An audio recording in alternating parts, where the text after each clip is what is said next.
Well, good evening, everybody. I know it's early, but I have a previous engagement, but I wanted to come on with you tonight so that we might go through our Sunday nightcap recap. I trust and hope that all of you had a wonderful Sunday on today. I hope you attended worship at your designated house of worship. And it is my hope also that you received a word from the Lord that literally transform your life in some way or another. That's the whole point of going into the house of the Lord, is to worship him, but also to get a word from him that might uh, transform your life. We're going to give you a little bit more time to check in. It's good to see you, Tisha. Thanks for checking in early tonight.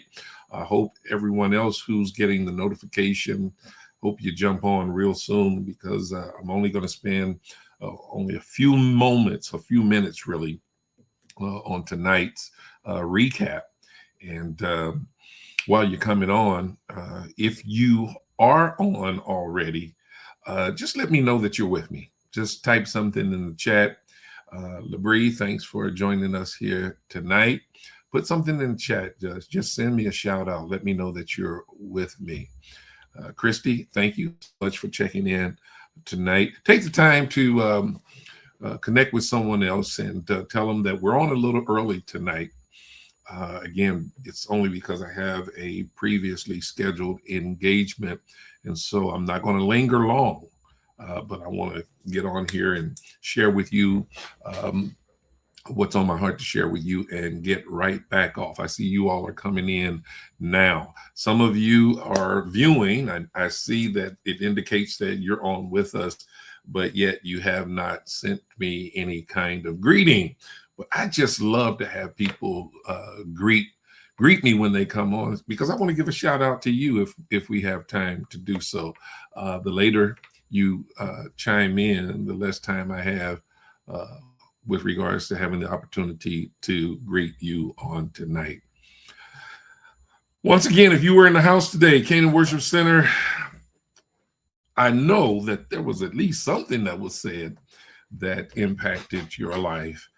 Denise, God bless you. Thank you for joining us. Brian, thanks for joining us tonight. Dorothy, I see you. I see you. And I appreciate you all being on with us. Now, the rest of everybody is going to have to probably catch on or catch the replay. But I want to jump right into what we were talking about on today. As you all know by now, I'm in the midst of this series focusing on the family.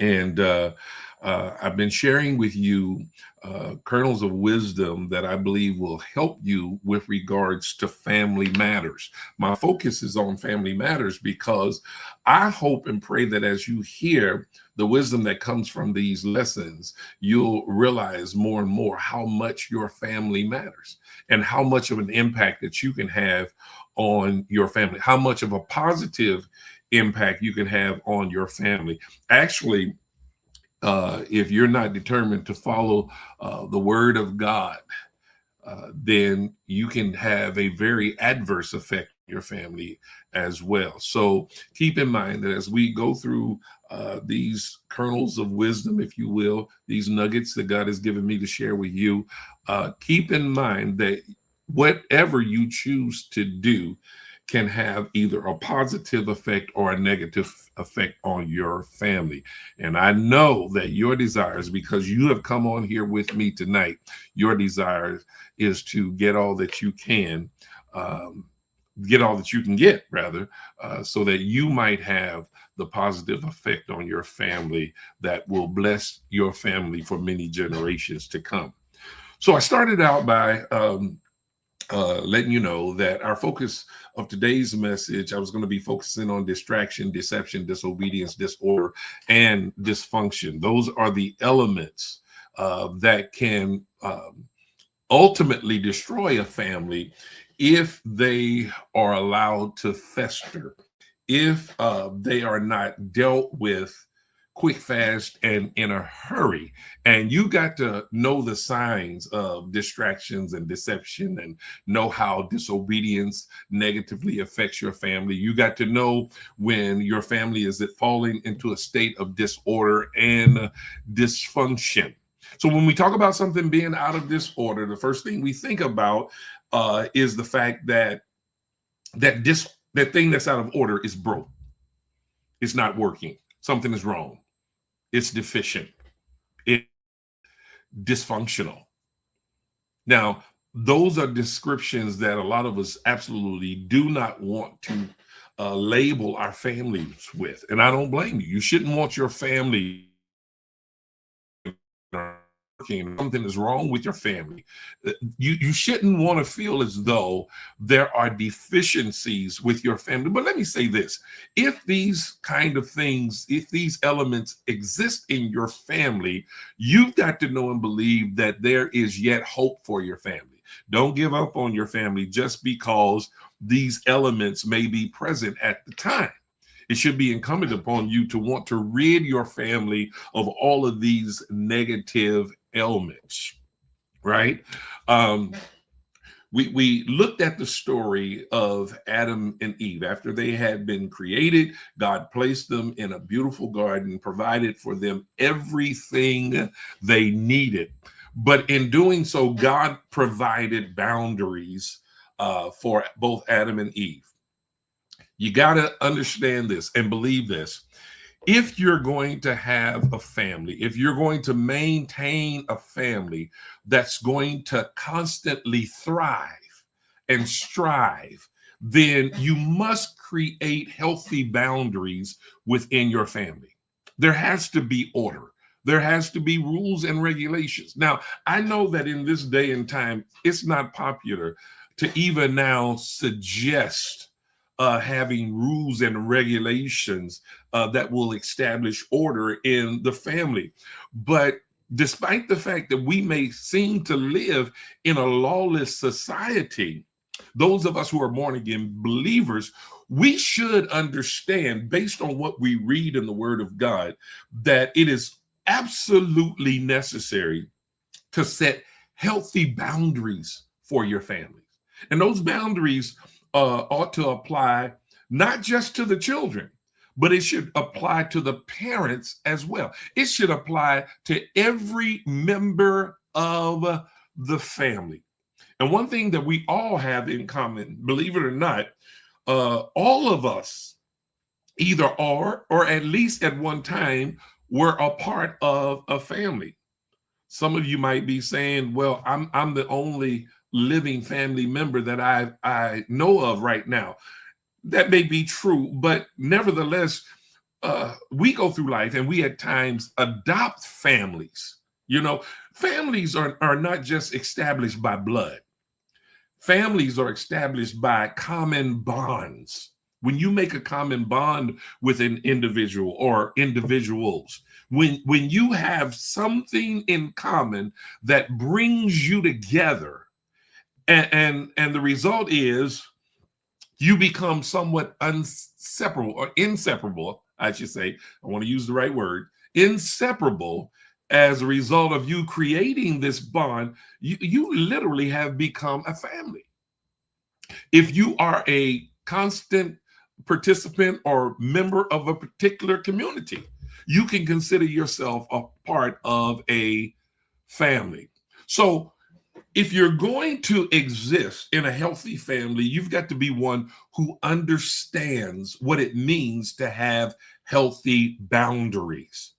One of the issues and the problems that were created for Adam and Eve, their problems actually were created by them crossing over or overstepping the boundaries that God had set for them. If you remember the story found in Genesis chapters 1-3, when God was dealing with creation, he created man, he created woman, he set them in the garden. And here's the boundary that he set for the man and the woman. He said, of every tree in the garden you may eat, but of the one in the middle of the garden you may not eat. He said, for the day that you eat of that tree, you shall surely die. That was the instructions to Adam from God. And I believe it was Adam's responsibility to pass those instructions along to his wife, Eve. And then thereby, subsequently, they were to pass it along to the rest of their family, had their family been able to come forth before the fall. But since it was only Adam and Eve, Adam passed the instruction that God gave him on to his wife, Eve. Thereby, the boundaries were set. The problem surfaced when Eve allowed an outside voice to influence her decision-making process. And let me stress again, as I did this morning, please be careful. Husband, wife, mother, father, family, whatever your position in the family may be, please be careful not to allow outside voices to influence how you flow and operate in your family. Well, let me qualify that statement. Don't allow negative outside voices to determine or influence how you flow or function within your family. Every voice that you hear other than your own should be a voice of positivity. And if you want to narrow it down to just one voice, let the one outside voice be the voice of God, which in reality, if you allow the voice of God to be a voice within your family relationships, it will be an inside voice and not an outside voice. Why? Because when you are servants of God, when you are people of God, when you are dedicated to serving Him, He becomes the primary voice within your family. I hope that makes sense to you. Eve allowed an outside voice, which at the time was the voice of the devil, if you will, or the voice of the serpent. You got to understand that when he began to speak to Eve, his primary objective was to deceive her. The devil is subtle like that. He's subtle. He's clever. He's deceptive. But he's persistent. He's persistent because he has an agenda. He's going to keep pushing on you, keep trying to influence you to do something that will potentially destroy your family rather than build up your family. And sometimes the devil can make his propositions sound very enticing. But when you have a close relationship with God, you can distinguish between the voice of God and the voice of your enemy. I know to some of you that sounds very, very spiritual, but it's not just spiritual. It's actually great wisdom. It's truth. When you really have a relationship with God, you should be able to distinguish between the voice of God and the voice of your enemy. Once you allow that outside voice, that negative voice, to have place in your ear, once you start listening to outside voices, it becomes easier and easier for you to become negatively influenced by negative influencers. And the more you become influenced by negative influencers, the more prone you become to disobeying God. And once you disobey God, once it becomes commonplace and practice for you to disobey God as heads of family, even as members of families, that proclivity to obey strange voices will ultimately result in you becoming exposed. Your ugliness will become exposed. Your vulnerabilities will become exposed. You'll find yourself uncovered and unprotected.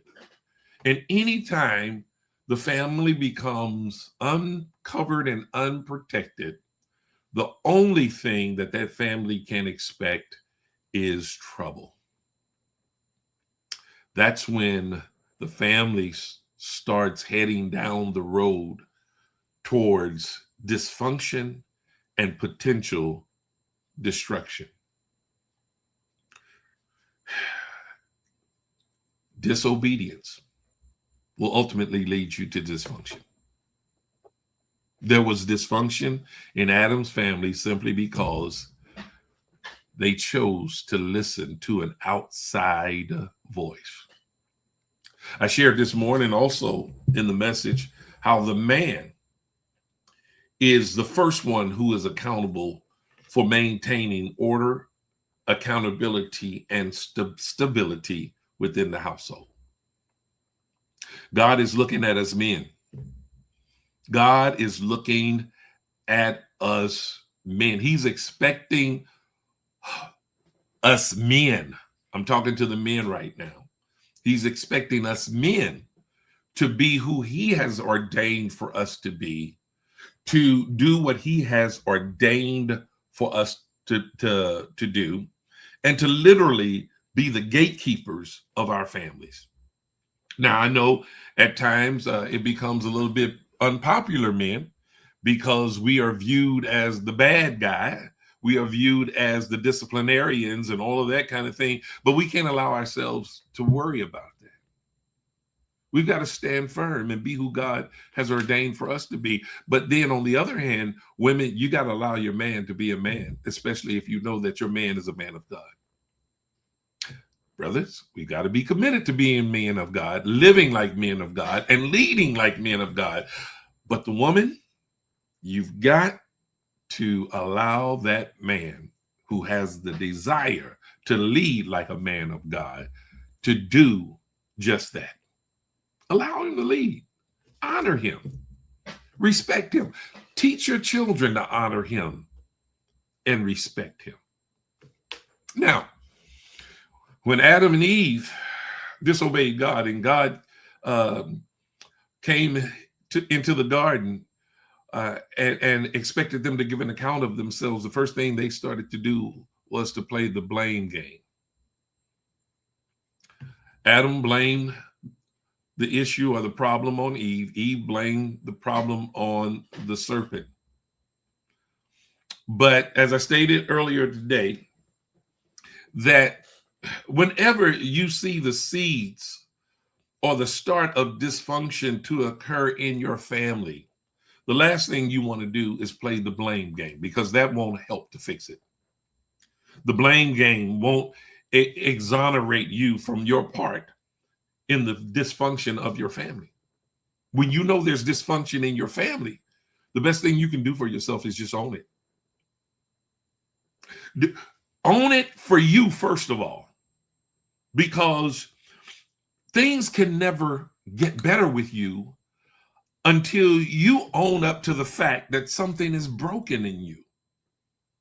Something is out of order in you. Don't be that person that's always trying to fix somebody else. You can't help to fix anybody else if you've not worked on yourself first. And I've discovered that the best way to rectify the problems within you is that you have to admit yourself that you have a problem. When there's disruption in the family, if you know that you contributed to the disruption, just own it. Don't try to deny it. Don't try to excuse it. Don't try to cover it up. Just own it. It'll be okay. You can own it. Start down the road to repairing it. And believe you me, when you own it, start down the road to repair it, God is faithful. He will help to restore your situation. The bottom line is this. We've got to be intent on defeating the devil at his own games. We got to defeat him on the same battlefield in which he tries to defeat our families. We got to stand firm, take our stance, not run away from him, but meet him head on. Fight the good fight of faith. Become committed to being who God has ordained for us to be. And then fully reclaim what the devil is trying to take away from us. When we start to reclaim our families by getting in place, remaining in place, and following the directives that God has given unto us, we'll be able to reclaim our families. We'll be able to reclaim our joy. We'll be able to reclaim our peace. We will be able to reclaim the prosperity that awaits us as we follow the divine plan of God. That's it in a nutshell. That's all I have for you tonight.